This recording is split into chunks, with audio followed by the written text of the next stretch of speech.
বিশ্বনবী গিয়ে দেখলেন পুরা জান্নাতের মধ্যে নাজ নিয়ামতের ভরা।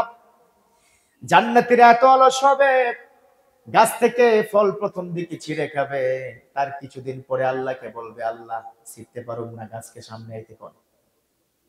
কি অলস, সামনে চলে আসতে বলে। সামনে যখন চলে আসবে, এবার বলবে আল্লাহ ছিঁড়তে পারবো না, ওই ফল রে বুকের কাছে আইতে কর। সুবহানাল্লাহ। মুখের কাছে আসবে, মুখটা খুলে বা চাবাবে, তার কিছুদিন পরে কইব আল্লাহ চাবাইতে পারবো না, পরে কোন জুজ হয়ে গলার মধ্যে ঢুকে যাইতে। সুবহানাল্লাহ। কি অলস হবেন ভাবেন, কোনো কাম কাজ নেই, জান্নাতে কি যেতে চান?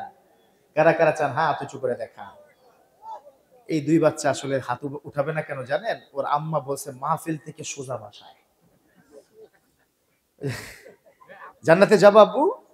না না, আম্মু নিষেধ করছে, মাহফিল থেকে সোজা বাসায়। জান্নাতে এত রাত করে কি কাম? সুবহানাল্লাহ পড়ে। আল্লাহু আকবার কাবীরা। শিশুরা এটা হচ্ছে ফেরেশতা তুল্য। সুবহানাল্লাহ পড়লেন না? ওদেরকে যা বলবেন সব সত্য বলে দিবে। এক বাবার কাছে অনেকে কি টাকা পেত, তো ঘরের কাছে এসে বারবার নক করতো, এই আকরাম হোসাইন আছেন বাসায়? আছেন? টাকা দিবেন কবে? টাকা দিবেন কবে? তো ছোট্ট সন্তান 4 বছরের, তাকে বলছে যাও গিয়া বলো আব্বু বাসায় নাই। তো দরজা খুলে বলতেছে আব্বু বলেছে আব্বু বাসায় নাই। কারণ ওরা তো মিথ্যা বলতে জানে না, ওদের মিথ্যার কোনো সিস্টেম নাই। আমার আব্বার একটা প্রকৃত ঘটনা বলি। আমার দাদা ভাই, তিনি মারা গিয়েছেন, আল্লাহ পাক তাকে জান্নাত নসিব করুক, পড়ুন আমিন।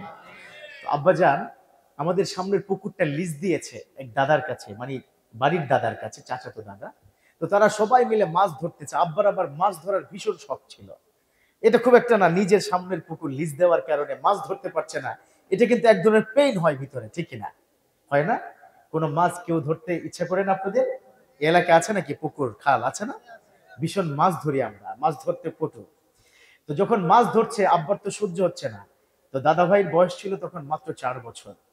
তো আব্বা দাদা ভাইকে সাথে নিয়ে পুকুরের পাড়ে কি দাঁড়িয়ে আছে, তো একটু পর পর চিমটি দিচ্ছে অনেক জোরে জোরে। তো দাদা ভাই চিৎকার করে কান্না করছে, ও করে কাঁদতেছে আর কি। তো ওখান থেকে পুকুরের মধ্য থেকে আমাদের চাস্তো দাদা আব্বাকে বলছে, কি ব্যাপার আউয়াল, তোর ছেলে কান্না করে কেন? মাছ কিনতে, মানে মাছ নিতে চায়, মাছ। তো দাদা ভাই বলতেছে, মিথ্যা বলো কে আব্বু, তুমি আমার সিমটি কাটছো এই জন্য কাঁদতেছি।